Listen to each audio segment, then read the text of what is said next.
celebration. Wahoo! There's a party going on. Not at all what happens in this film. No. At least not really. There is a birthday at one point that's odd, and we'll get to it. There's ice Anyways, cream. There's dancing. There's lots of ice cream. There's a lot of ice cream in this film. Welcome to the Screen Sermon Podcast, everybody. It's the Boone. Back again, as always. And I'm here with Josh. Welcome back. And I'm here with Inky, who we haven't talked to in a couple weeks. So welcome back to you, sir. Hey, good to be back. And we are returning to our Sean Baker arc. We previously covered Tangerine and Starlet, and now episode 3 of the Sean Baker arc we will be covering, as we kind of covered in our pre-pro mode when we were chatting, the 2017 film, The Florida Project, which I think is very much in a similar vein to Sean Baker's other work. It just happens to change settings, so we're no longer in California anymore, and now we're in Orlando. So, I don't know, I guess from the top, how did you... I'm going to give the floor to you guys. Like, where does this land for you? How did you all feel with this one? And how does it stack up against his previous 2 films that we covered? This is the first one I saw after the first film of his I watched, which was the Tangerine. First one I saw in theaters. I'm going to forget the name of the theater. It was in downtown Portland. And yeah, I was like, man, like another... I mean, it felt right in the pocket, but moved a lot of things forward in a lot of ways, expanded along a lot of his style. This was actually only my second watch, or no, take that back, third watch of it. Okay. I will say it hit differently this time. We'll get into that more, I'm sure, as we get through a little bit more of the, analysis of the film. But yeah, to me, it's a top-notch Sean Baker film. What about you, Josh? I think he's 3 for 3 so far. I've enjoyed all 3 of his films a lot, and I still haven't decided if my favorite of the 3 so far is between this and Starlet. And I haven't really settled on which one I like more. So pretty neck and neck. Nice. Yeah, and I found it was funny watching this film. It was very much and I guess I've just gotten comfortable with his style. I definitely settled into this place where I'm like, this is definitely a Sean Baker movie. Like, somebody, I read a review, or I was reading some kind of comment about the film, and somebody described it as a slice of life film, which I don't know if that's a term that we've used for his previous ones, but I definitely think that it stands up, where I do think that there was more of a narrative focus in Tangerine and in Starlet, in terms of like there was a story arc. There were definitely beats that we were hitting. We were heading toward a certain destination in terms of where this is going to resolve itself and things like that. This film didn't really have that for me, where it literally just seemed like we were watching the days in these people's lives and how they play out. And toward what end, we really don't know. But it definitely had that feeling of a Sean Baker film. I think some of that slice of life, too. I realized that watching this one. Say the first third, a little bit of the second. Does feel like a lot of just things are kind of just happening. You're watching people kind of go through these lives in this place. But and to that point, it kind of lulls me, and then you don't realize, oh, okay, actually... there are going to be some larger consequences because of some of these actions, Sure. Namely, a certain trade-off for some rings, some magical rings. Yeah. This one definitely has some beats in it that I was just like as a father, as a parent, I'm just like, oh shit, you know what I mean? Like it definitely kind of gut punches you here and there. Yeah, it got some kind of visceral reactions out of me, where at first I'm just like, these kids, like, how are these kids just being able to behave this way?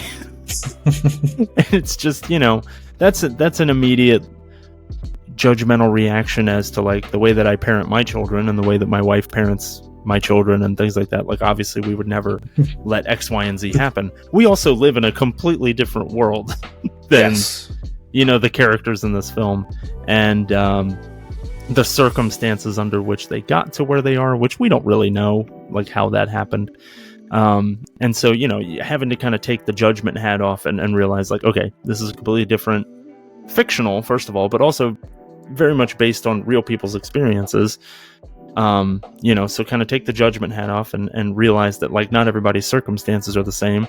Not everybody's parenting style or the things that they prioritize in their parenting are going to be the same. So, having to go through all that was definitely a struggle for me, like through the first, 15 to 20 minutes or so. Coming to terms with the fact that the kids are fucking assholes.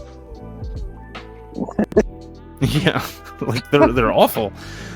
But at the same time, they have that same, like, innocence and, the childlike whimsy and stuff like that. But they also exist in a world where they're having to become adults, like, slowly, but more quickly than your average run-of-the-mill kid. Like, suburban kids don't have to become adults like these kids do, getting into shouting matches with people and arguments because they've never had to sell perfume that they hawked from another shady business and stuff like that, and that's the only way they can make rent. Like, come on, it's give us a break, lady. Yeah, like, you're so desperate for help that you get so angry that you're yelling at the people that you're asking for help. It's like, my kids, I'm not trying to flex on anybody. Like, my kids don't live that way. They aren't hurting for things to the point that they have to scream at people because they're not getting the help that they are hoping to get. So seeing it is very jarring, and just watching these kids behave this way is very jarring for me personally. But I had to kind of get into the vibe of the film slowly but surely. But that was definitely off-putting at first, just because as a dad, it's just, you're watching, you're just like, what the fuck are these kids doing? Like, who's letting these kids do watch this? The horror film Eden Lake. Yes, it's fucking awful. Eden Lake? Like, not in that the movie is, like, itself bad, but you're watching it and it's just a real feel bad time. Oh. Let me get right on that. Shit, put on Eden Lake. Let me Eden tell you Lake. something, sir. As someone If you're looking that for a double feature, Eden Lake and Sallow, 120 Days of Sodom, just pop that in for a Saturday night. like, I don't need further input to I'm help me too feel happy like for shit. that. Thank you. Thank you. I'm in too good a mood. Someone help. Like, Yeah. yeah. How to ruin this. I really feel like I've been getting away with it lately. Let me just pop this in. You know what? How about Martyrs? Let's get right into it. It's funny. It is funny. I find that I have to be doing fairly well to go in for that type of movie, though. You know what I mean? Yeah. Like, I need that buffer. Like, I am actually like, wow, I've had a pretty good week. I can watch some fucked up shit and take it in and not just like want to kill myself. Yeah, it's just like, oh man, like, everything's been going right with work, and I got that promotion, and I won $100 on that scratch off, and this, that, and the other. You know what? Let's see how the other half lives. Dude, that's what I thought. Did you guys ever hear about the tension experiment? Wow. No. No? Okay. It's this weird, like, real life game, like a role play game. If you ever saw like the movie The Game with Michael Douglas, yes, love that it's movie. Similar to that, but like less elaborate, less expensive. But you basically sign up for these actors, role players, to come around and just fuck with your life randomly. Oh. And the first time I heard about it, I'm like, how well do you have to be doing? Yeah. Like, if the wrong day, one of these dudes would get knocked out. Right. You know what I mean? Like, I got off work, just like ate shit for 9.5 hours, and then some dude just like keys my new car. Man, he would just be losing teeth in the street. Yeah, like, how privileged are you? Like, everything is going so well, I literally have to hire some people to make me remember what it feels like to have a messed up life. Yeah, right. Yeah. Adversity builds character. So wait, so if I'm hiring a bunch of assholes to make my life miserable because naturally my life isn't miserable, Yeah. would that then create fake diamonds? So that's how you get cubic zirconians? That's how you get those weird synthetic diamonds I hear advertised on other podcasts. Which, by the way, synthetic diamond people, if you're looking for another outlet, some promotion, maybe consider the Screen Sermon. Just saying. We're available. I mean, hell, I am spoiled with opportunities to read copy on this show. I would love to read it. Have you heard about Tubi? We're going to be doing Boone Needs to See Pink Panther, sponsored by Zales. There you go.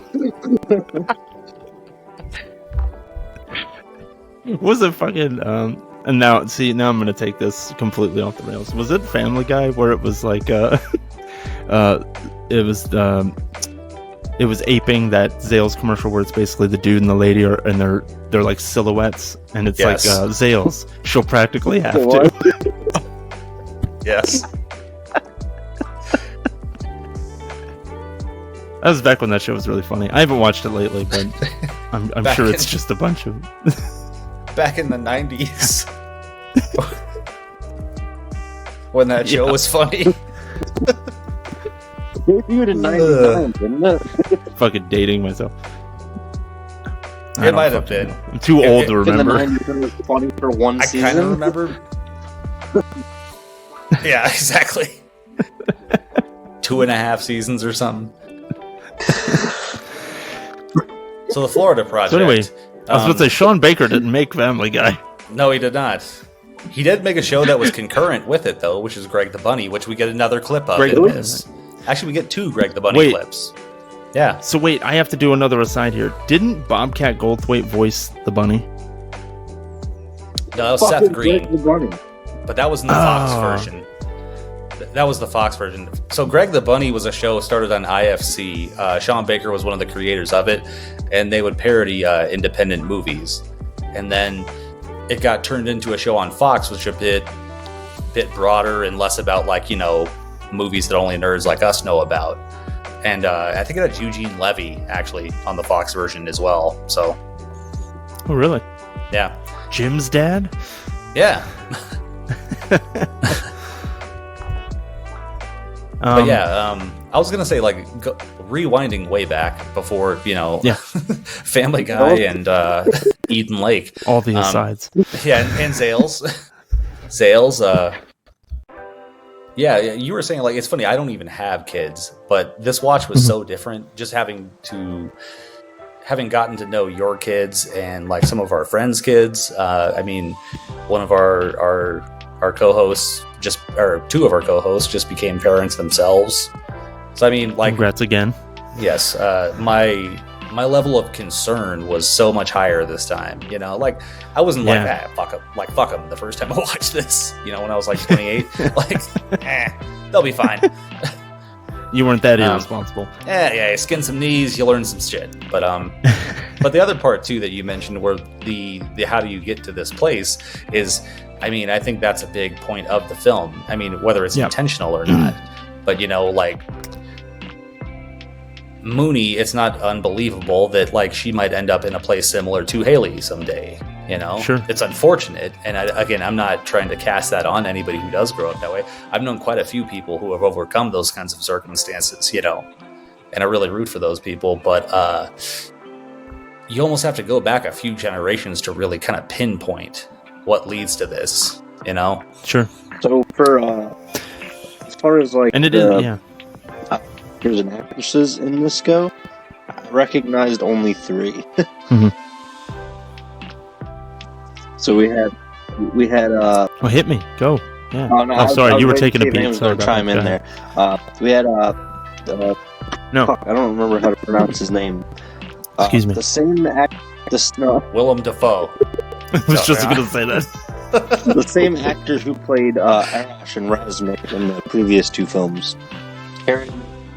Karagolian? Yeah. Karagolian. He returned. Yeah. Fucking another character named Noah. That's true. I forgot about that. I assume he's just going to be in all of these fucking things, and I'm down for that. And then the other two, Absolutely. of course, being Willem Dafoe, who's in fucking everything, who I last saw in a fucking movie that came out last year called Inside, which is bizarre. And then the lead, well, one of our leads, Mooney, was played by Brooklyn Prince, who most recently, as far as I'm aware, did Cocaine Bear as the lead in that. Yeah. Oh, That shit. was her? Oh, shit. She played, I did not know that. I don't know, the fucking girl in Cocaine Bear. I don't remember the name of her. Yeah, we all start furiously fucking typing. I'm like, what? Wait a minute, this changes everything. Yeah, that's and right. it does. But you didn't Yeah. like. Cocaine Bear as of 2023. No, I neither did of not us like did. it. No.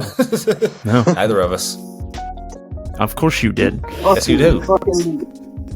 Yes, you do, exactly. I'm sure you'd like fucking Heroin Actually- Cougar too if that came out. There was a movie last year called Cocaine Cougar.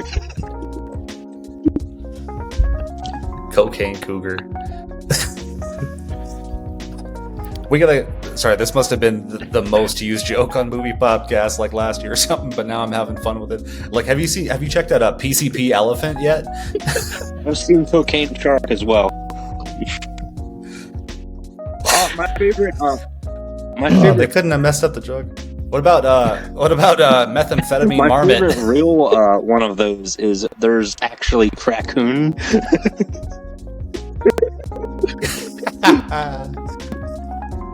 That's outstanding. And Meth Gator. Raccoon.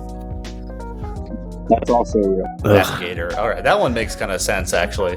Meth Gator does make sense. Not the Yeah. movie, but the concept. It's probably Oh, my see- favorite out of the puns, yeah. I want to see a Adderall Adder. But a really focused snake. Yeah. Zoloft Zebra. Is there a more dangerous snake? I don't think so. See? Any old cobra you can distract pretty easily. Just throw a few TikTok videos at him. No, you just fucking play a flute in front of its face. We've seen snake charmers do that for decades. But the Adderall adder would bite the shit out of that guy. He'd bite his flute and bite his fingers. Right off. Florida Project, the Cocaine Bear podcast you didn't know you needed. I'm really glad I'm not doing handles Jesus anymore. Because Christ. I would have stolen like any of the past 5 things you just said. I am also really glad you're not doing handles You don't anymore. want to call me because I can't Adderall handle Adder it. for the next fucking 25 episodes. I can't begin to tell you how I really don't want to do that. Yes. The Adderall adder? Fuck yeah. Bro, get the Screen Sermon store up. We need an Adderall adder shirt immediately. Tell Kyle. We'll get right. You know what?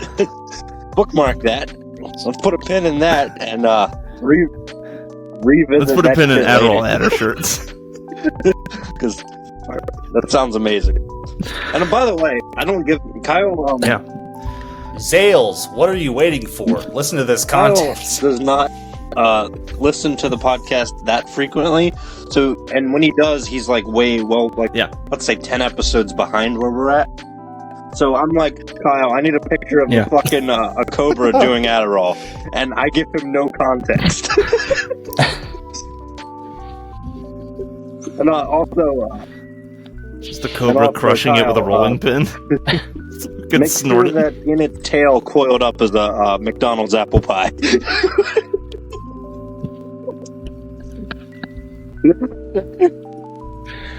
Oh my god.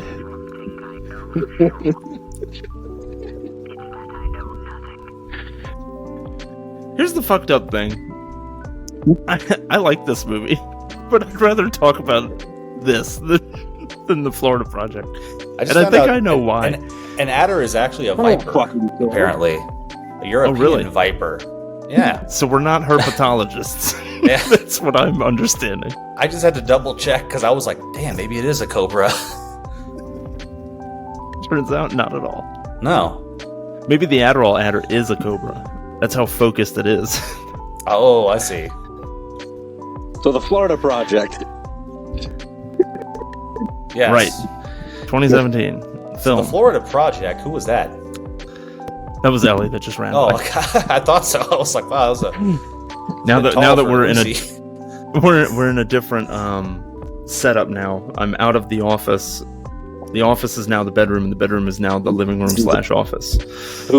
And she heard like just what you were saying on this maniac conversation. Yeah, and supports this hobby of yours. The door was closed, but I'm sure she heard some of the nonsense. I'm sure. Okay. So the Florida Project is actually the original name of Disney World when they were still building it, playing into more of the irony and even the kind of portmanteau of this film. Excuse me. Yeah, evidently that's where the title came from. Yeah.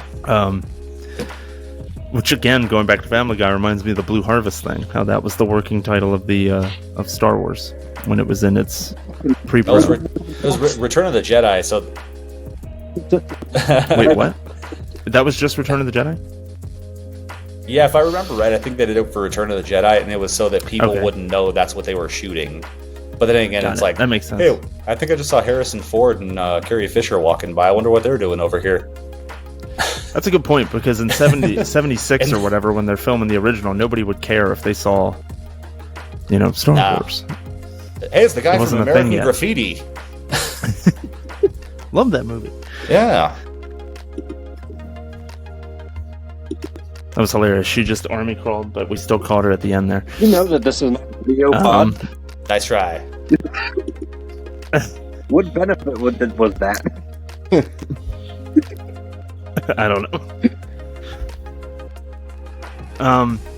So one thing I wanted to point out, though, like, let's be clear. Yes, going back to what we were originally talking about, Willem Dafoe is in this film, and he also received Oscar, BAFTA, and Golden Globe nominations for Best Supporting Actor, or Best Actor in a Supporting Role.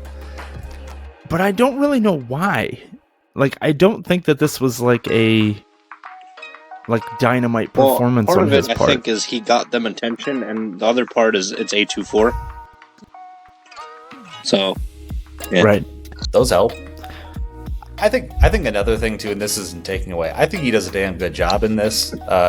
It's a little bit against type for him in some ways. I was actually really refreshed when I first saw this. He's very reserved. Yes, and I think that it's cool to see that range from him.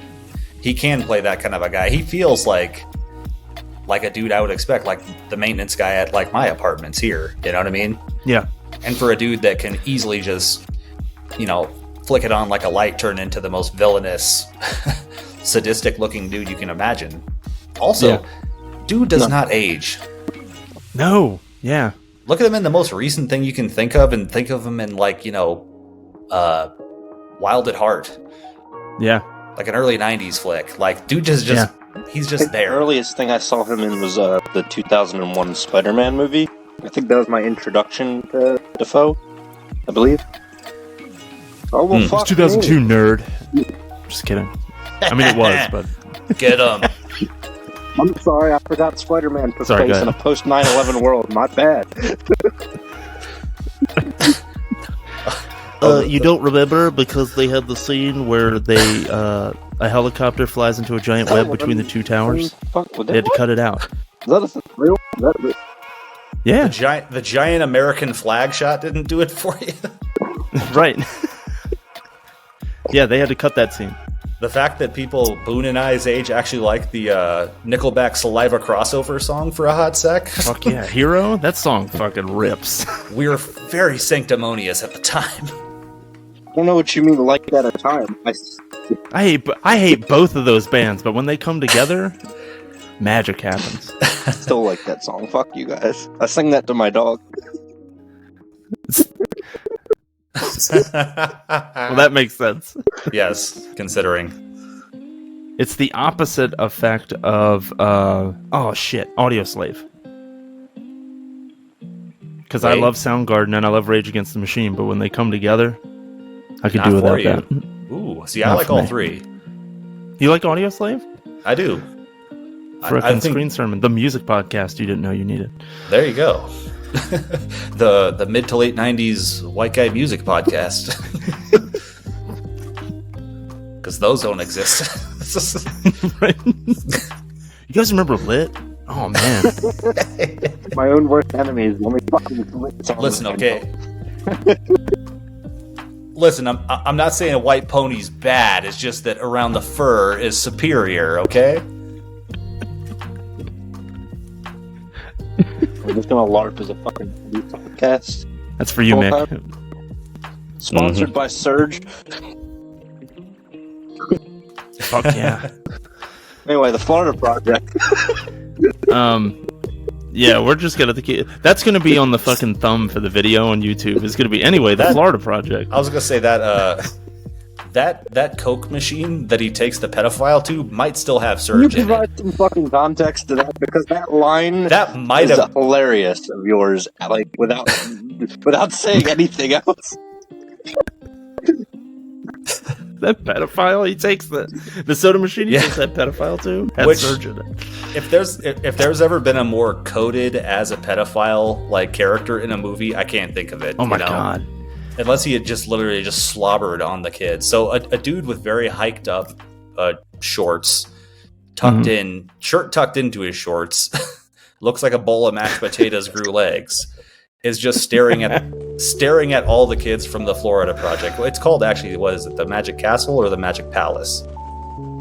Magic Palace, Castle. I think. I thought it was the Okay. Was Purple it Palace? I don't fucking The know. Purple Palace? That's a whole nother podcast. But Thought they closed that place down. yeah, exactly. Yes, sir. Magic Castle. Yeah, Sorry, you're go right. Magic Castle Inn and Suites. Yeah, I don't know where the suites are, but they're probably about 55 a night. They're on the but roof. no, yeah. So this is mid to late scene where this dude shows up and is just staring at all the kids of the Magic Castle, and is just like, "Hey kids, are you having fun?" or whatever he says. The weird part of that scene to me, and I'm glad Defoe's character handles it, but like he actually like kind of like seems like he's gonna try to like cool him out and then send him off like amiably. But then after he gets his soda, he just smacks it out his hand and then goes, "Get the fuck out of here!" And you're That like, was my favorite scene. I was like, why string him along? They It's a added to the pedophile. fucking I'd have taken his. the whole time he's I walking did, with though. him. He's like, "You thirsty there? You a little parched? You want to wet your whistle?" And he's like, "Oh, I want to go for a walk." He's like, "Well, we're gonna go Yeah. for a walk together to the soda machine." Well, It's like Steve Austin picking on Kurt Angle. I was gonna say, like, if they had played it like that, that might have made more sense. If you're like, "Oh, okay, yeah, let's go get you a nice soda pop, all right? Yeah, right this way, my friend." You know, soda's actually bad for your thirst. You know what I hear is good for it? Hot tea, which is not where I Yeah. thought he was going to take it. No, I'm an iced tea man. So And then like you said, he slaps the shit out You, of this can. You compared it Get to the fuck Austin. outta I was here. gonna say The Rock was like, "You enjoying that? Did you enjoy that soda?" Well, yeah. It That might doesn't make matter more if you sense. enjoyed that soda. I think that does make more sense. go I think pick there up was your something about their. pick up your Schweppes and get the fuck out of here, Mr. New Jersey license. Because of course, because it's a pedophile, it was ginger I ale. thought it was straight. Yeah, it was something It looked- green. It looked like a store, like a an off-brand like lemon lime. Oh, okay. Yeah. Like that is not the part of this film I should have been diving into. I should have been trying to like, themes, but instead I was like, what's he drinking? What you drinking there, That is Mr. Sierra, We're man. fucking Pedophile? sponsored Yeah. by Bubble Up. There you go.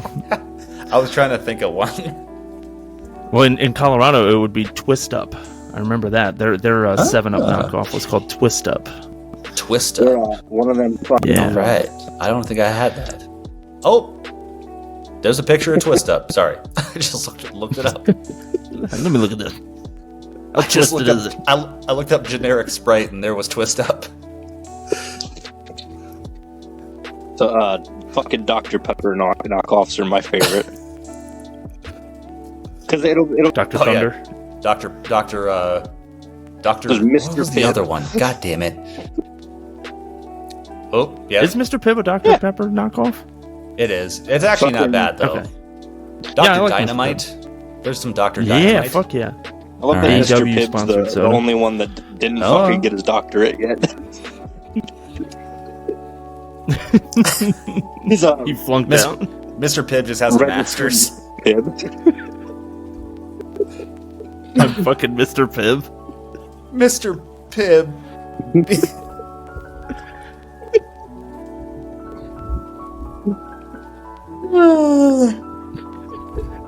Mr. Pibb RN. That's hilarious. Front desk associate. No, he's gonna have one of those certifications you didn't know existed. Anyway, the Florida Project. Oh man. So the Florida Yeah. Project. Yes. I really didn't think about Defoe's performance that much until we started talking about it more, but I do think you're right. I think he deserves a lot of credit for being like a reserved kind of everyman. And I'd be lying if I said that I really just like didn't look at Willem Dafoe as like, God, I knew that guy. Like I've known this guy. Yeah. And he seemed so familiar to me because he just fit right into that the super, the superintendent of the building kind of thing. Yeah, it always feels like that dude that I've worked with sometimes, that's like been there forever, is like in that kind of mid role, you know what I mean? Yeah. Maybe even had moved up a sec, but decided he didn't like it. Like everybody knows him, everybody likes him, tells you stories about when the place was first built, kind of a thing. Although, like I didn't remember this from the last time I had watched it, and they're not too explicit about it. But finding out that the guy that's helped him out and everything, like when they're taking the bedbug blanket out or bedbug mattress out, I was like, is that his son? From the sound of it. And I looked it up a few places. I didn't think it was that up front, but a lot of other places just assume that's his son. Like, because they don't actually and that's all I've ever... They don't give him a last name, I don't think, Defoe's character, unless I'm remembering incorrectly. I don't remember either. Fucking IMDb, I believe. So I can pull it up real quick. I'm on Wiki right now. Bobby Hicks. Bobby Hicks. Wikipedia, it has him as Bobby usually. I think it was actually on the end credits. He was just Bobby. Oh yeah, it says that the other. So I don't know where they're getting Jack Hicks from. Hicks. Oh, does it? Jack Hicks, yeah. Yeah, what an awkward scene that is. For all the things, like when you hear about this, you mostly hear about the kids. You might hear a little bit about like the errant parents that you see. But honestly, some of his moments this time too really stuck with me. Like the whole scene of like getting the ice machine in the elevator.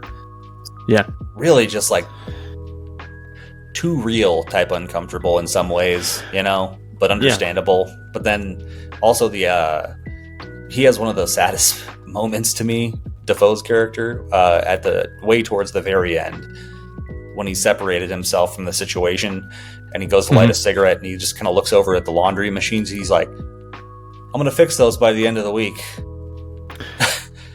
and the lady just kind of shrugs. Yeah, she's like, okay.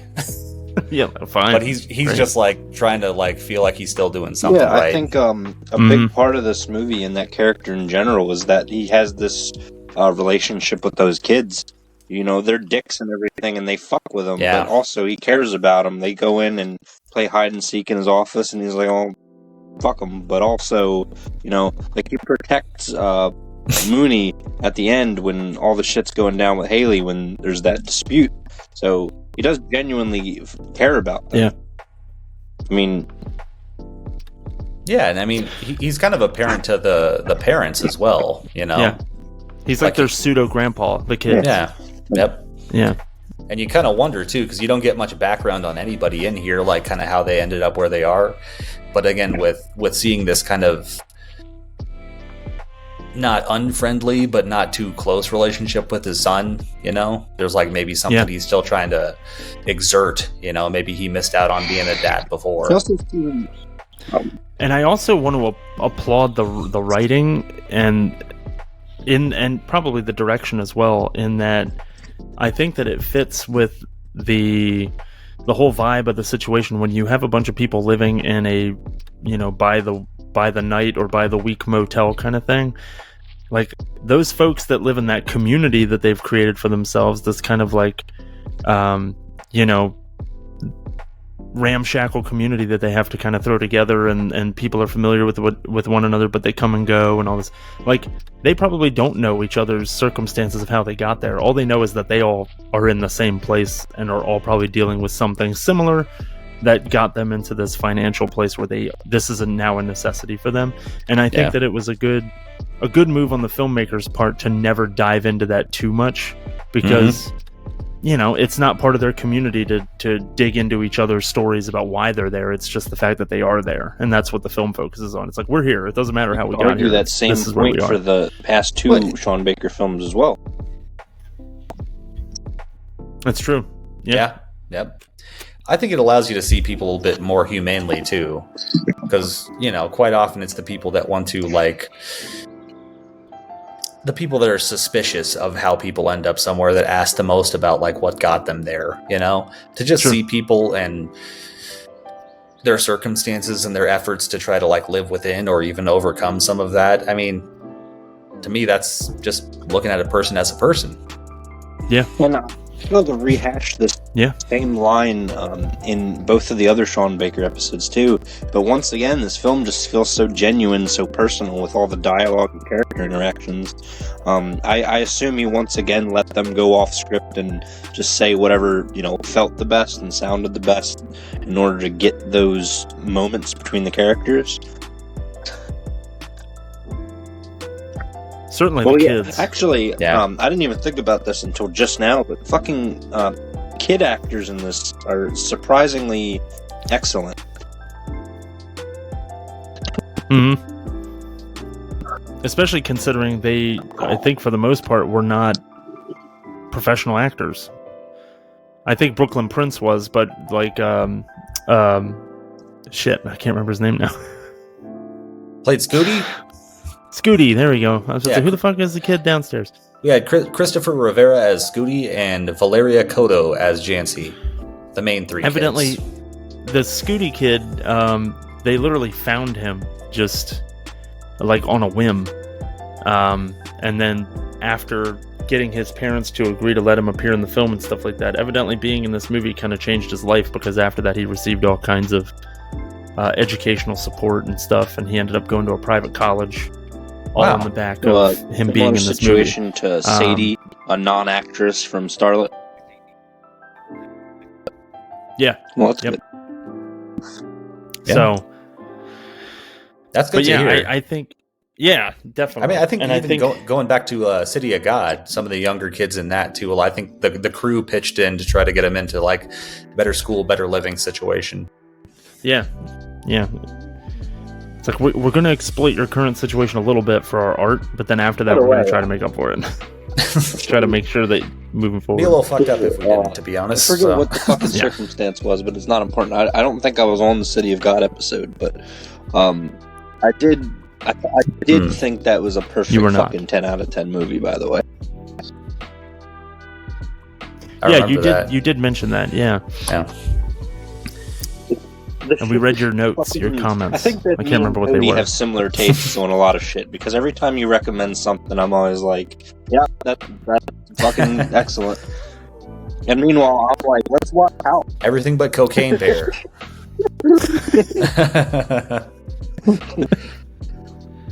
Not for nothing, but how do you think this podcast started? It's because in 2005... Cody and I met, and then through that I ended up meeting other people, and then that conglomeration of people introduced me to film and watching film in different ways, and introducing me to different aspects of film and different directors and different performances and performers. And then next thing I knew, I was going to the theater with these people all the time, and we'd be at IHOP at 3 o'clock in the morning talking about what we just saw and what we liked and didn't like and blah, blah, blah, blah, blah. Mm-hmm. And Screen Sermon is just a way for us to kind of try to recapture some of that magic, even if we understand that we can never really capture all of it. Nepo baby. You know. Yes, you are. Wow. And I thought people were mad at Billie Eilish. Jesus, Was man, her? you're gonna Did get she it have now. famous parents? I think they were just rich. I don't know if they were famous. That'll do They it. were giving Maya Hawke shit about that. Who? She Maya played, Hawke from my Stranger favorite Things? character in that show, Oh, okay, Robin. yeah. She is great. Also in. Hey, man, it's not her fault. Sorry, go ahead. I was just gonna say it's not her fault that Uma Thurman and Ethan Hawke are her parents, and she also happens to be talented. No kidding, right? I mean, Yeah. she crushed it. Sorry, Maya Hawke. Maya Hawke side journey here. Man, she crushed it in like 2 scenes basically in Once Upon a Time in Hollywood as like the reluctant Manson kid. And honestly, I think she was one of, if not my favorite characters in Asteroid City. Possible. I still need to watch that. I still haven't done it. I'm considering, this is real fucking, now we're really off of Florida Project. I'm considering that we should just do a Wes Anderson arc? now I'm not gonna, yes, thank you, a Wes Anderson arc. That A way Maya I'll Hawke wait arc. to watch Asteroid City. Just all of her credits, we're gonna watch all of them. But yeah, a Wes Anderson arc, and I'll wait to watch Asteroid City until we get there. Ooh, that's a lot of Cut movies, it my down to, friend. like, Yeah, we not saying- won't watch them all, but I was saying, it's a lot of good ones, but it's a lot of movies. yeah, That's when you had mentioned like other We'll cut it. directors.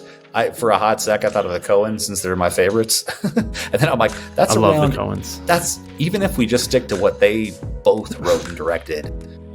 Take out the two they wrote that didn't direct, and the one that Joel did on his own. That's still like 18 movies. And we still it's a lot. mentioned fucking touching It's on huge. Carpenter one day. Yeah. Oh yeah, big Carpenter fan over here too. And it's so hard to do the arcs and not just go director. But you know, the next 2 we're trying to get away from that a little bit.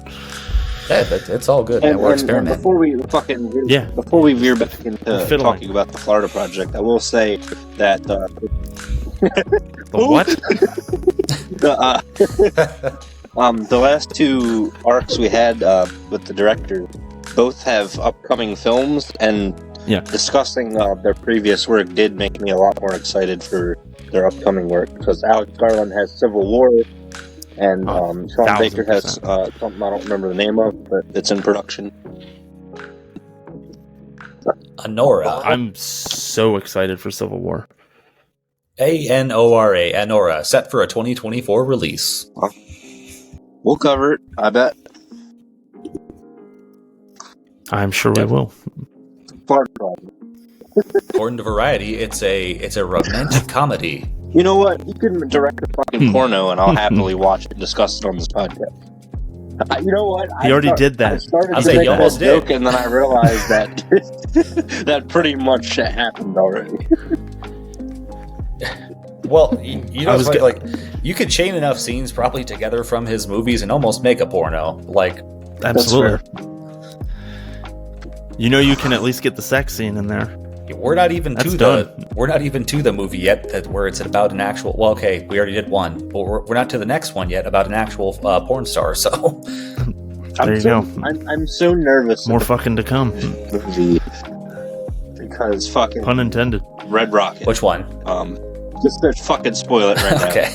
I'm so nervous about that movie. Yeah. Because the star of it is fucking Simon Rex, who did all those shitty fucking Excuse me. scary movie parodies. He's from Scream. What? I'm not Scream. Scary Movie 3, and then Shriek. If you know what I did last Friday the 13th, and then like Date Movie and shit like that. He's in like all of them. Oh, okay. Yeah, he was Scary Movie 3, 4, 5. He was also a VJ on He was a vagina? MTV for a time. Excellent. He's a VJ. A VJ. No, but he was in a A bunch. VJ. He actually did porn for a good stretch. Oh, really? Yeah.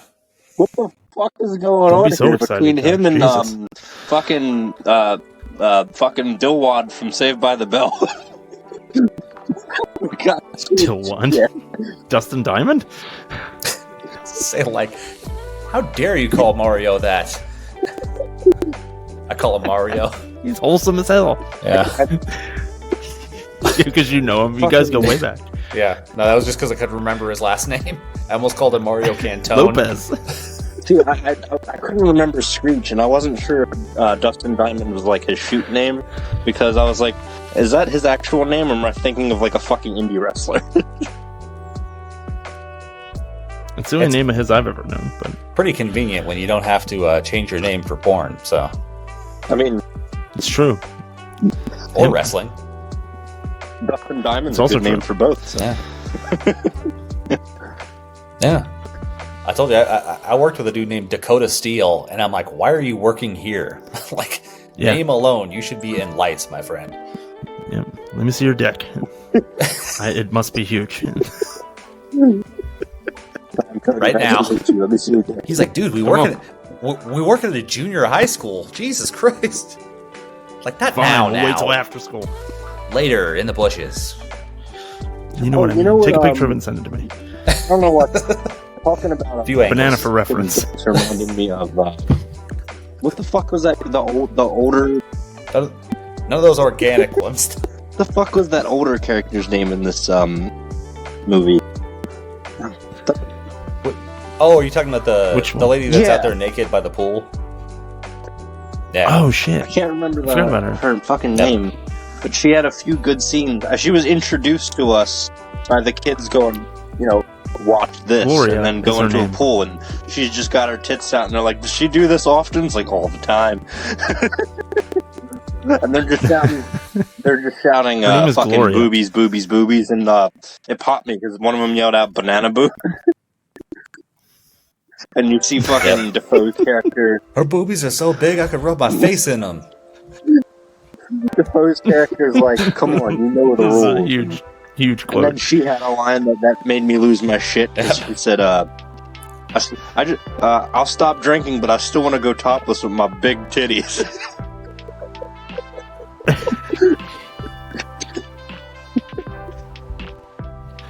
That's more the Florida I know. Yeah. I will, and okay, so that actually touches on something that I wanted to get to, because I'm watching this movie, and I do feel like this is.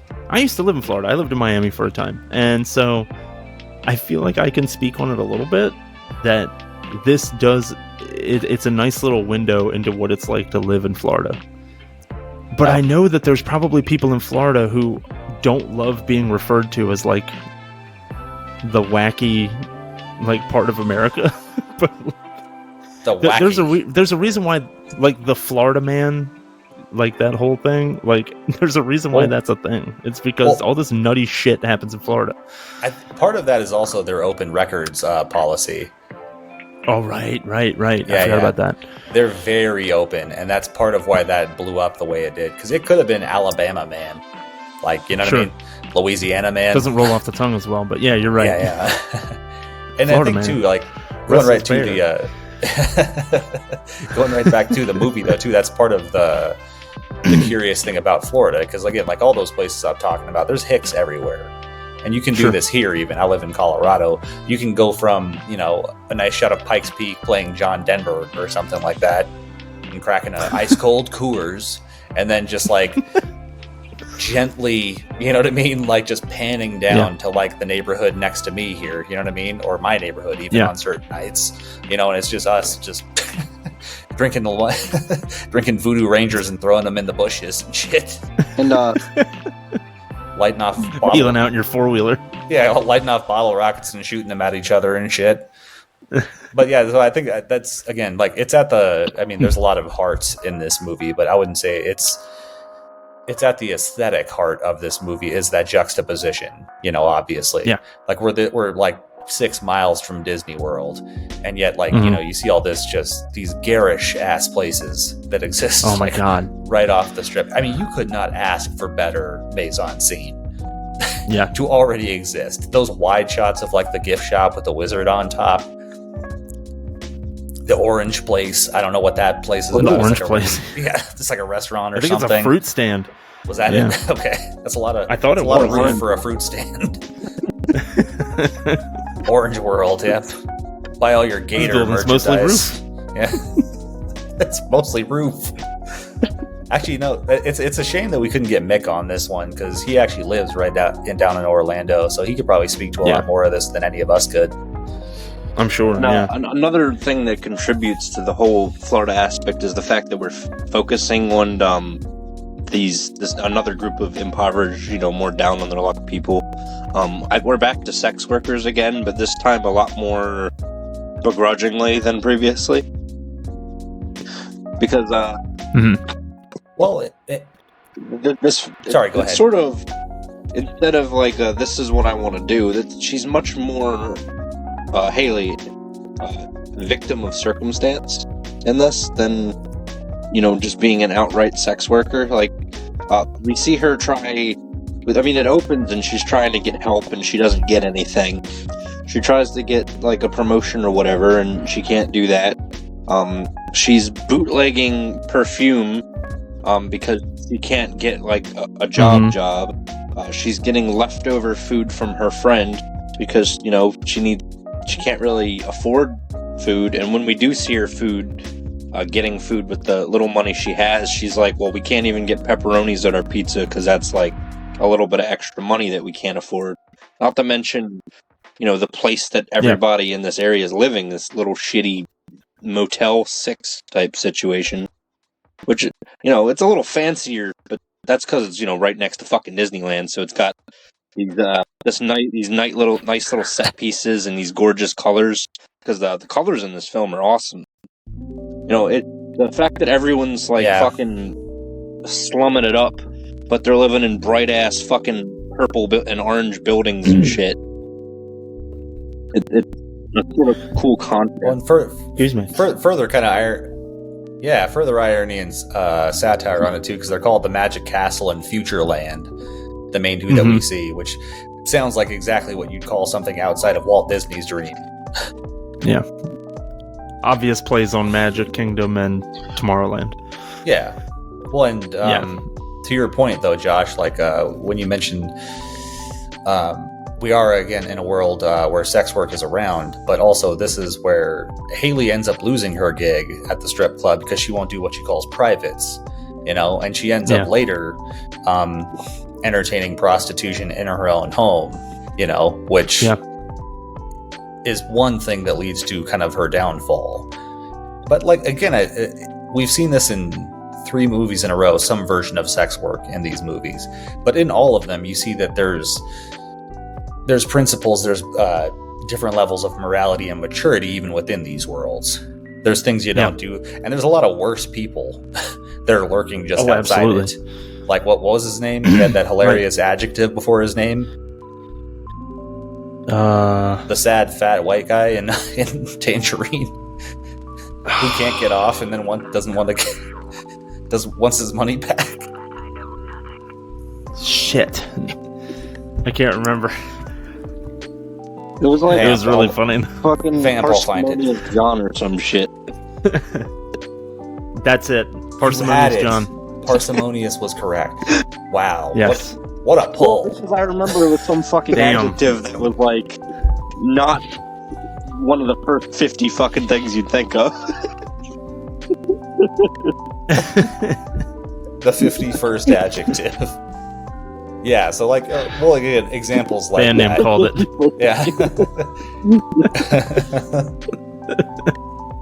Man, that's one nerd ass band. Our fucking number one single, Adderall Adder.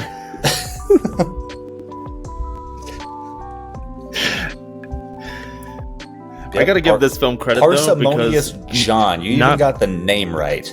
Parsimonious John. Oh, that's fucking Parsimonious album fucking John. Starship Troopers.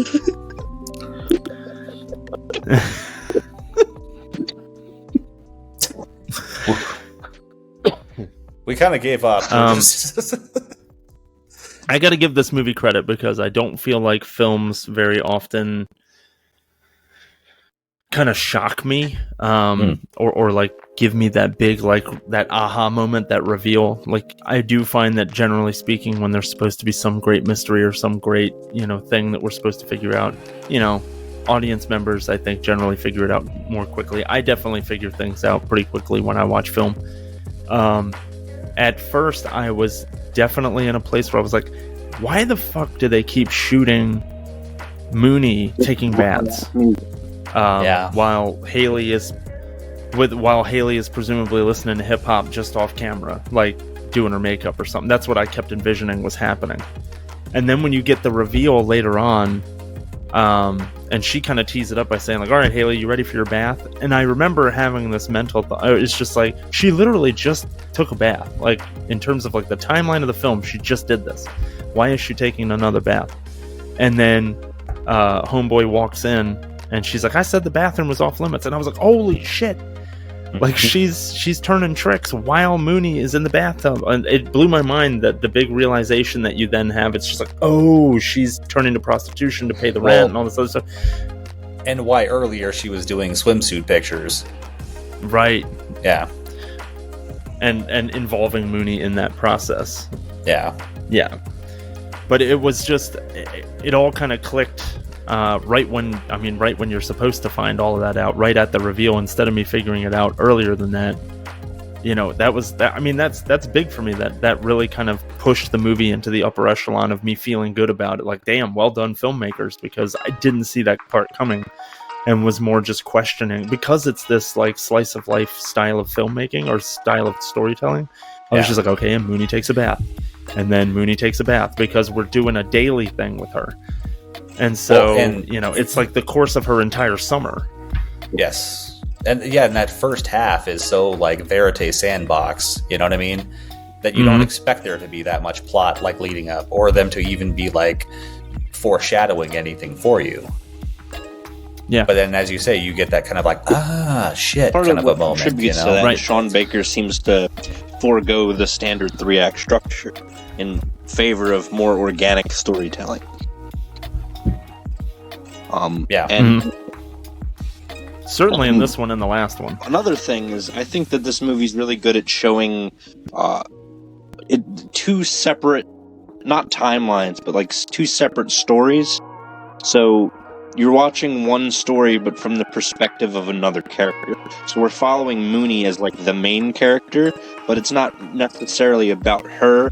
It's about like what's going on in the background that she's oblivious to because of her age, and you know, her youth, and the filter of childlike wonder.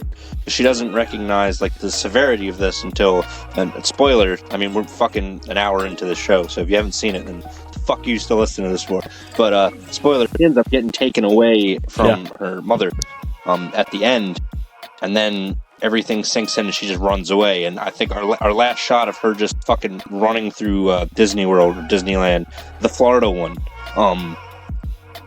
is Disney really World. It really hits home, especially since that was, I believe, shot without permission in an actual park. Yep.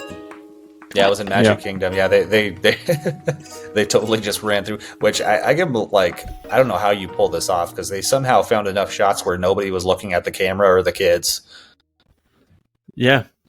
Which I guess that's Disney World. There's probably enough chaos and other kids going around. They probably just like, yeah, fuck it. It's I guess their kid's first time. I mean, and this hits, it hits a different note for me too, because I didn't grow up, you know, impoverished. I wouldn't say that, because, you know, I never had to worry about a roof over my head or food on my table.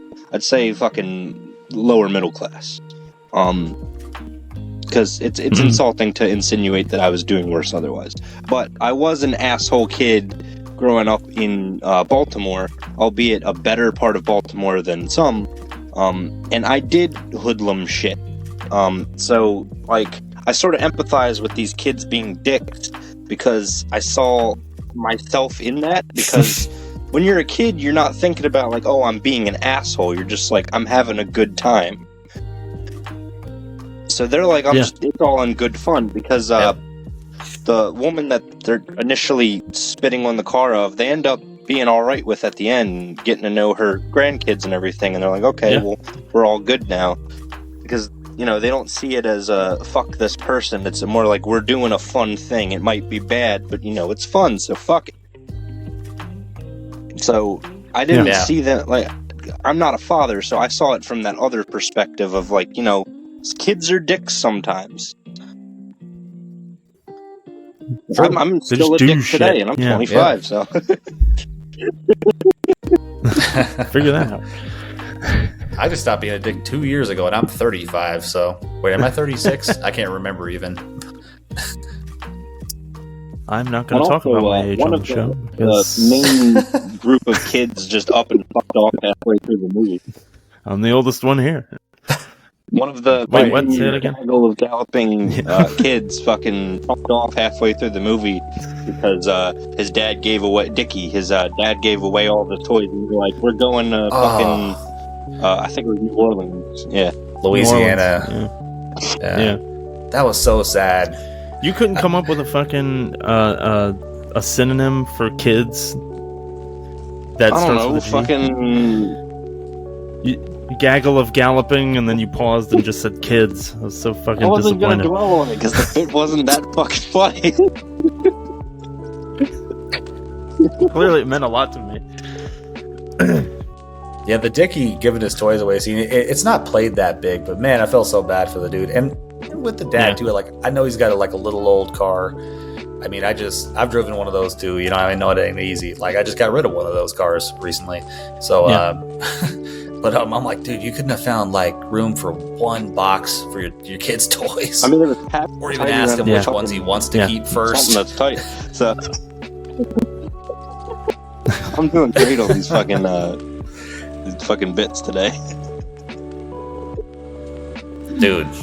Well, and not to mention also that the chain reaction of that whole thing, where if Dickie doesn't leave and have to leave all of his stuff behind, Scooty doesn't end up with the lighter. Haley and Ashley don't end up having that falling out, and then, you know, that leads to Haley going on more of a... Hallie? Is it pronounced? Okay.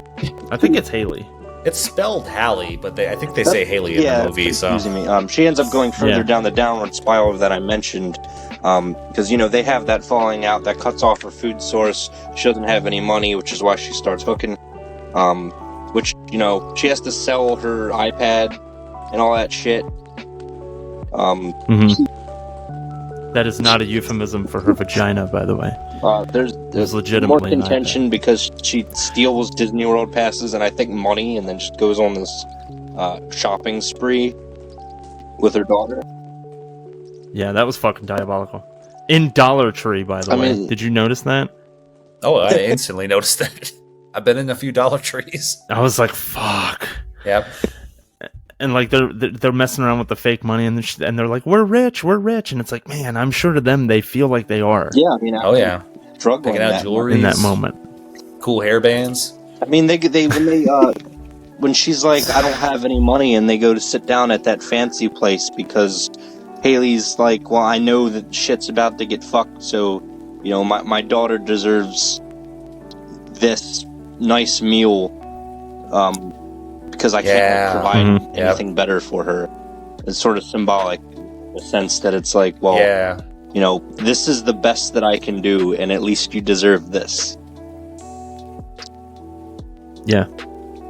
And she charges it to another person's room. Yeah, she does. Very Haley. She's defiant to the end. I mean, I will give her that. She never really has like a big turnaround. I mean, the film opens with her trying to get help, to no avail, and then it closes with the same, you know, government that she was trying to get assistance from, essentially going, no, we're gonna take your kid from you. Yeah. Yep. And they lose her immediately. And one of the fucking security guards falls down the steps. Did you notice? That looked harsh, by the way. That's almost always my example of like why, you know, like sometimes you see, you know, a whole building explode, you don't feel anything. But you see somebody hit concrete like that or a hard step, and you're just feeling your whole body. Ugh. I'm like, damn. Yeah. When this flick has a $2 million budget, so like part of me is thinking, was that a stunt performer, or was that just the performer falling and they captured it? We found a local skateboarder and put a wig on him. And just said like, wanted to fall for $50 in a surge. Very in. There you go. So I'd believe it if it was just they happened to fall and they were like, well, that works for the shot.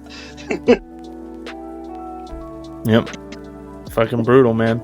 Yep. I'll say one more thing on the perspective of the kids. Somewhat in concert with what Josh was saying.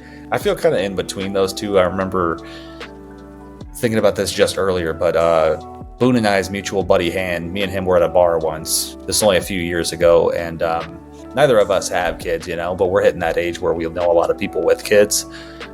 And we look around, there's kids playing around in the bar, and it's not like a holiday. It's not like some kind of a midday kind of celebration. It's just nighttime at a bar. And for a hot sec, we were both a little concerned. Then kind of at the same time, we realized well, shit, we were both in these situations. Me was more like out by a lake or a campfire with a bunch of drunk adults. I mean, his family was a little bit more of the bar folk, and it's like you start seeing it both directions that way, which is partly why this is still such an interesting watch for me, because I have more concern for kids, but I still in some ways remember what it was like to be a kid, and that perspective as well. It's what you read about the most in a lot of the reviews about this. In spite of the situation that they're all in, kids are kids, and they find a way to have fun. Sometimes it's a little dangerous and dumb, like what Josh was talking about, being a dick. And why that ending really sinks in, because what else do you do? Where else do you go? I mean, I'm not gonna fucking admit to a lot of things on a podcast that's gonna go out on the internet, but I will say one of the things they're coming to get you. Empty beer bottles at trains, so kids do fucking stupid shit. Join the Patreon for more of Josh's stories of delinquency. I also was a kid. I'd fucking go to the bar with my parents and fucking just fuck around out front at like 9 o'clock in front of the bar, just running around the parking lot doing stupid shit. Because at the time, it didn't feel like stupid shit. It was like, well, I'm entertaining myself, which is probably what the kids thought in this movie. I mean, especially because when they find that fucking abandoned complex that Scooty burns down, there have been situations where I found as a kid, there's a last delinquent story, where I found myself in a abandoned, building, housing situation, and I was like, okay, well, God damn it. Well, his instinct is, I'm going to set this on fire. Me and my friends who were in this abandoned building were like, okay, let's see how hard I have to run into this drywall to go through it. The answer was not very hard. I was going to say, house that old, but I had my own experience with an abandoned house. We decided to throw a pipe through a window. This is the Abandoned House Story podcast. Yeah. Yep. So anyway, Florida Project. Was fucking more related to it. It wasn't that much of an aside. It was. No, it was. Much more than Adderall Adder. I was just making it funny. But no, I agree. I tend to agree with you that, like, the children in here, although they're being shitty and, my parenting eye is twitching watching their behavior, they are just being kids. They're just trying to have fun with the toys that are being provided for them, or the setting that is being provided for them. And yeah, I mean, like I was saying before, while the movie did open with Haley looking for some kind of governmental, assistance and things like that, she isn't actively learning from her experiences as the film goes on. She remains the same, incredibly,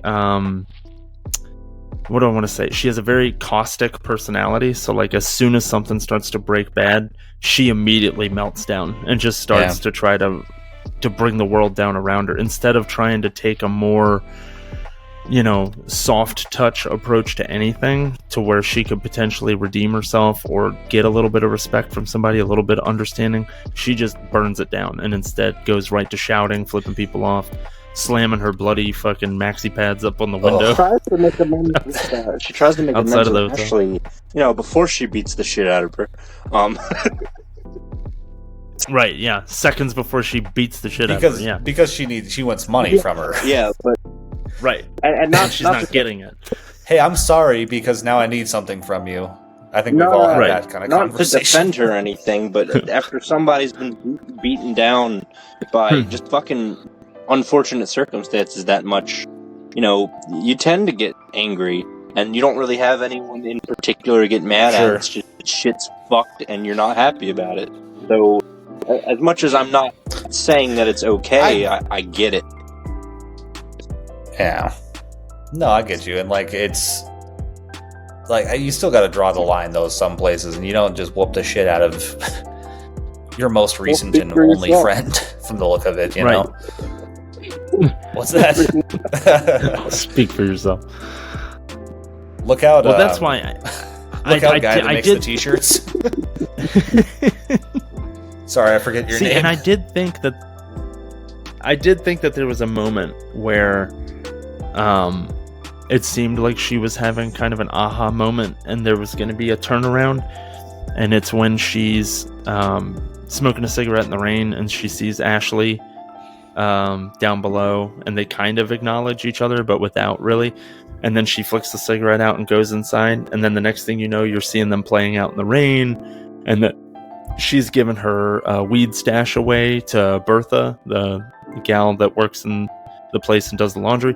And then they're cleaning the windows, and I'm like, okay, maybe there's some kind of a turnaround here. And then you come to understand that, no, fucking Child Protective Services is coming for a visit, and they're just trying to get rid of all this stuff, and clean the place up so it doesn't look like she's unfit and all this other stuff.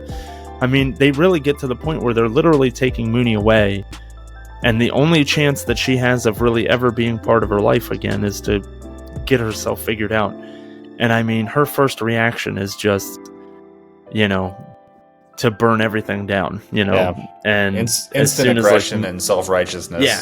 She also has a very realistic response when they're trying to be like, okay, well, can you pack up her shit? And she's like, you're trying to have me help you take my kid away? Yeah. That feels very, very real. Like something that I'd fucking... you're walking down the street and you see some shit like that happening to somebody, unfortunately. It sounds like a conversation that they would have. Mm-hmm. And I gotta say that, Willem Dafoe got the accolades in terms of the award nominations. He didn't win any, but he was nominated. But I think, and I'm gonna butcher her name, but I think Bria Venite. I think it's Venite. She played. Is it Venite? That's what I heard. She plays Haley, Mooney's mom. I think she puts in a powerhouse performance that required a lot of her physically. I think that she had to go through a lot of emotions. There's a lot of yelling and screaming. Yeah. She had to, really put herself out there in terms of her body. She had to do a lot of things. From what I understand, I think she was maybe not a first time, but very new to acting. Yeah, she was like an Instagram personality before that was that lucrative. Right. That's right. I forgot about that. Yeah. So yeah, I think big ups go to her. I think she is the star of the show here. I mean, at the end of the day, I think the child actors do a great job. Specifically Brooklyn Prince, and I heard or read about how her crying scene at the end with Jancy. There was some concern that they weren't going to be able to get it, and she was able to do it in one take, and all that stuff. That's great. At the end of the day, though, I mean, they're kids. They acted very much like kids, and they did a good job of seeming like natural kids on film. But Bria's performance as Haley, she really had to go through the shit to put that out there and get it on film, and I think she did an amazing job. 100%. I'm glad you said that, honestly. I was thinking something similar to watching it this time. Mm-hmm. She's the star of the show. I mean, no offense to anybody else in this. A lot of great performances, but that's sort of what I was getting at. That it's focusing on Haley, but through the lens of a child. Right. Go ahead. And also, I want to point out before we lose the thread, and I don't get a chance to. Once again, film opens on a flat wall, and then the credits just kind of roll on that flat surface. It's definitely a Sean Baker thing. I know we were questioning it last time, but 3 for 3. His and deal. Before I forget, I love that it opens with celebration and ends with an orchestral celebration. Yep. Ah, I didn't pick up. Yeah, it was on a the slower end credit orchestral part. version of Celebration at the end. Got it. Yeah, you can kind of hear it in there. Also ends with an iPhone shot.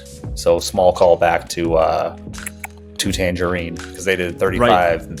35 anamorphic for the majority of this one. Fun fact, Sean Baker has a Letterboxd account, and he's only star rated one film, and it was this, and he gave it 1 star. And his review is something like, hold on, I fucking had it somewhere. Oh, He's he reviewing gave it his 1 own star shit. and said last scene was shot digitally. Yuck. That's funny. But the question I had for you is, what do you think about the purpose behind, other than just contributing to like the whole slice of life aspect? There's like certain scenes that break up the plot that sort of don't go anywhere. For one, I noticed there's just a lot of helicopters. I don't know Yeah. if that just happened to be there were helicopters and they were just like, fine, fuck it, whatever. I figured that mystery out. I found the answer to that. So they didn't have the budget to ask the whatever it is to stop flying helicopters over their set. So they just wrote helicopters taking off into the script. Is that why the kids all say "fuck you" to the helicopter? Yeah. I assumed it was with that shot there. I assumed it was like the police helicopter or something. Right. Something like that. They were listening yeah. to. They were But yeah, listening they to just Ice wrote it Shawn in. Baker. You're talking through his act. Fuck you and your punk ass ghetto bird. But the examples I have of like the scenes that don't necessarily go anywhere that sort of break up things is the scene where you have Gloria with her fucking tits out.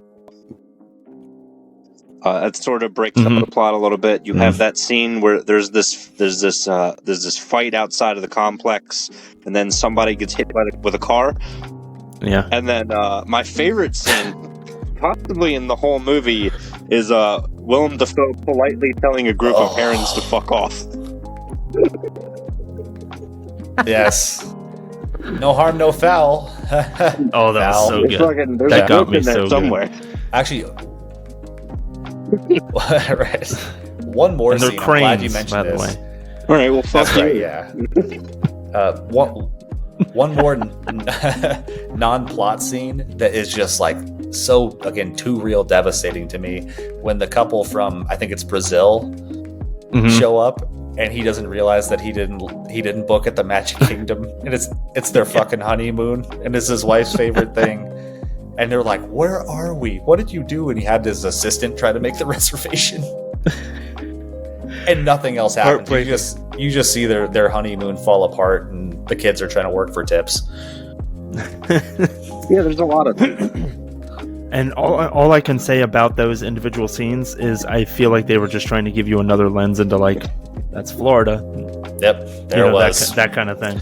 another slice of the Sunshine State. And there you go. Another bite of the orange, you know what I mean? Love that episode didn't like scream at birds or anything or just shoo them away. He was like, hey buddy, you mind leaving a little bit? There you go. Over there. So evidently that was a shoot that those guys just kept showing up on set every day because they must live nearby, near the building. And so they just incorporated a scene where Willem is talking to the cranes into the script. But I'm sure the reason why he was like super chill with them instead of yelling at them angrily is because Willem Dafoe values his life and his fucking eyeballs, and those were huge birds and probably would have murdered his ass. Big ass cranes. Are cranes fucking dangerous? Because I'm used to herons and cranes and shit being timid as fuck and just flying away. So I don't know like how they interact with human beings and stuff. All I know is that any one of those birds was about 2/3 the size of Willem Dafoe. So all three of them together are one larger organism than him. Fucking John Carpenter's the thing into one larger fucking bird. Becomes some kind of fucking crane You megazord. have, crane attack statistics pulled up. No, but I'm glad you said Megazord because when I looked "Are cranes dangerous?" on Google, I read extremely dangerous if not operated safely. Right, there's more than one crane. So, apparently sandhill cranes are not known to be aggressive towards humans. Generally shy and will often retreat rather than confront humans. However, like any wild animal... The Florida Project. Yeah. Willem Dafoe fought for his life. They may become defensive if they feel threatened or if their nesting area is approached. So like any animal. Just don't fuck with their kids, don't fuck with their house. And don't yell at them if you're Willem Dafoe, which he didn't do. Which are like exactly. New Zealand, I think, or maybe Australia. I know that they'll just gut you. Yeah, no, the most dangerous bird apparently. Yeah, they're like the other big bird along with ostriches and emus. But they have like fucking dinosaur talons on their fucking legs, and they'll just kick at you and you fucking rip your guts out. So those shit. Cassowaries have been called the world's most dangerous bird, but the last recorded cassowary-related death in Australia occurred almost 100 years ago. So, a little bit of... I need a cassowary with Ken Shamrock's head. Ken Shamrock. He just fucking draws Ryan Gosling from Barbie dressed in St. Patrick's Day gear. Holding a McDonald's apple pie. There you go. Always not a Shamrock shake? Or that also would make too much sense. On the nose. So yeah, the Florida Project. To the Florida Project. I think we said almost everything. I was going to say I don't know where else to go with it. I mentioned the relationship between Defoe's character and the kids. I also like his relationship with Haley because I feel like he knows that she's hooking, but he's like, well, I don't have any evidence, so I don't have to do anything yet. And then eventually he has enough for his like, fuck, now I have to intervene. And he does, and he doesn't just like kick her out on her ass. Yeah. I mean, he does, but he doesn't, he's like a lot more understanding than he has to be. Yeah. Yeah. He definitely has dad vibes with her where he's just like, oh, got a new job, huh? Must be some weird hours since you're around here in your PJs all day. It's like the kind of shit your parents would say. When the dude's hassling her about getting his shit stolen, he's like, yeah, I bet that those Disneyland tickets, the Disney World tickets were for you, your wife, and your kids, huh? You sure you want to get the police involved in this? And essentially tells them to fuck off. Right. Yep. But then he turns around and scolds her like a parental figure would. And enforces like ground rules, like all your guests, your many guests need to leave their ID with me. Your many guests. Collecting You're very IDs popular, throughout this Haley. movie. He steals the fucking pedophiles too. Well, that's right. Yeah, but he threw it at him. His name. He didn't keep like, it. I'm calling the police and having them check you out, and he fucking puts it back in the wallet and throws it at him. He fucking gambited him. I think he called him Cherie afterwards. I was like, how you like this, mon ami? Or Petit. That was Jubilee specifically, I think. But anyway. Yep. Screen Sermon, your X-Men podcast. But yeah. One last thing. Realizing that it's a $35 a night motel, right? Yeah. And granted, that doesn't sound like that's sustainable because obviously usually rates are a little bit higher than what like a rent would be. I did it up for 30 days. So compared to like the monthly rent that I pay, it's only about $1,050. Huh. Which is pretty damn good this day and age. Yeah, maybe not quite so much back in 2017. Didn't you say that there was some rule like no residence or some shit like that? Yeah, that's one more thing that he goes up and above and beyond for her because they have to move her out, and so it looks like there's been a vacancy, and then move her back in. Yeah, I think it's like 30 days. You can't be in the motel for 30 days because then you've established residency, and they don't allow that. So it's like at 29 days, you have to leave, go stay somewhere else for a night, and then you can come back. Somebody else in the it's like people that.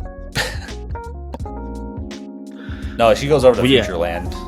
Yeah, she goes to Futureland and stays with Jancy's grandmother.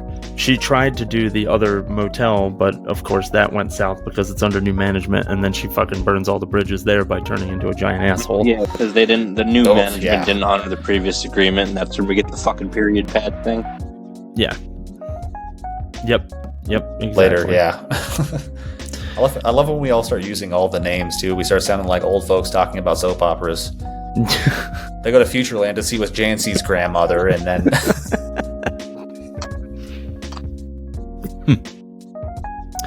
But yeah, that's I don't know. That's Florida Project. I liked it considerably. It also falls into that pocket though for me of like movies that I don't know when I would watch it again. I don't know unless it's like to introduce it to somebody else. But yeah, it was a great movie. It's probably my favorite now out of the three that we've watched of Sean Baker's. I just think the performances were there for me. I don't know if the iPhone shooting techniques and stuff like that for Tangerine, while I was impressed by them from an effort standpoint, like understanding what must have gone into setting those up, I think getting back to good old-fashioned 35 millimeter and seeing a film shot in the way that I anticipate a film being shot, and then having it intercut with some more like avant-garde decisions, like, oh, we're going to do the iPhone shoot here because we have to do it guerrilla style, like that I get. So it was nice to kind of get back to a traditionally shot film. But yeah, I dig it. I thought it was a really well-made film, and I thought that the filmmakers themselves, both the writers and Sean Baker as the director, made some really, really great decisions and crafted some nice surprises in there that actually worked for me. So kudos on the Boone's part. Yeah, I liked it a lot. I'll have to touch base later, privately, and then probably when we do the fourth movie, because I'm gonna sit on it and I'm gonna see how I feel about it, because I want to say it's my favorite right now, but that might be recency bias kicking in. So I'll see how I feel about it in a couple days, and then I'll decide. But it's definitely between this and Starlet, and I love Tangerine too. So all three films are great. I look forward to Red Rocket and then all of his other shit, including the shit that we didn't fit into the art, like Takeout, which we couldn't fucking find. Yeah, we couldn't find. That was damn shame too. I was excited to see that one. So was I. I was excited to put that in, and maybe in the future. Where is it? I have no clue. I think honestly, Florida Project for me, it ranks very close to Tangerine for me as like the tops. And I was really impressed with Starlet. This was my first watch going through this. Thank you guys for getting me to watch that finally.